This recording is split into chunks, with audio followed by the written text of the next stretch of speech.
It was more like you're supposed to say, we're important. You're supposed to say it's all going to be all right, and you're supposed to say that whatever you dream can come true, and you're supposed to say all those things. I do believe in manifestation, power of that kind of stuff, but I don't believe that any of it matters.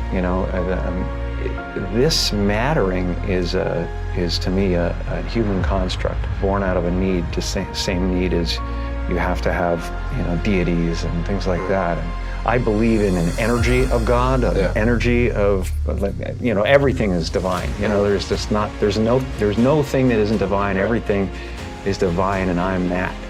And it doesn't matter to me what's happening. I'm finding that ultimately the freedom from it is something people are kind of hungry for in a way. They're like, I don't want to be me either. Right. And I go, well, great, because you never have been.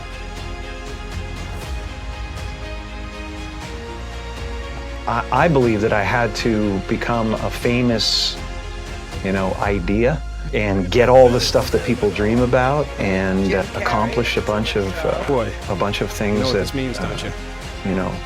That look like success in order to give up my attachment to those things.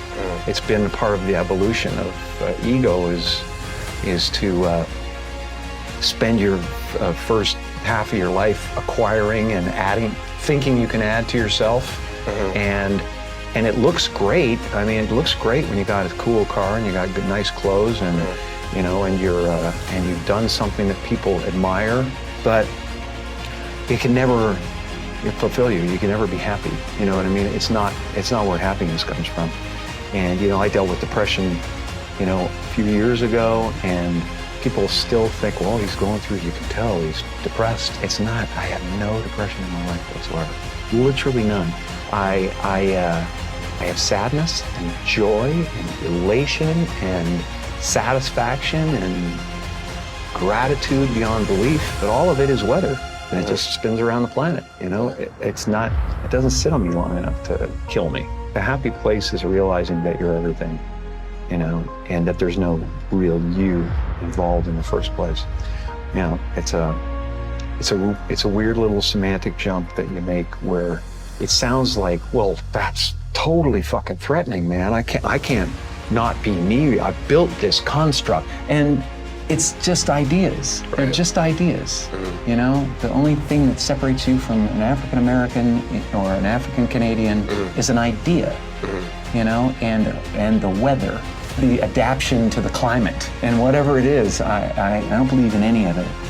And so the feeling of wholeness is a different feeling than neediness. They're all characters that I played, including Jim Carrey, including Joel Barish, including any of those things. They're all characters. Jim Carrey was a less intentional character, because I thought I was just building something that people would like, but it was a character, so it's, I played the guy that was free from concern so that people who watched me would be free from concern. And then at a certain point you go like, okay, well, that's great. But, it's like the one thing, like people talk about depression all the time. The difference between depression and sadness is just, from happenstance. Whatever happened or didn't happen for you, or, grief or whatever it is. And depression is your body saying, fuck you, I don't want to be this character anymore.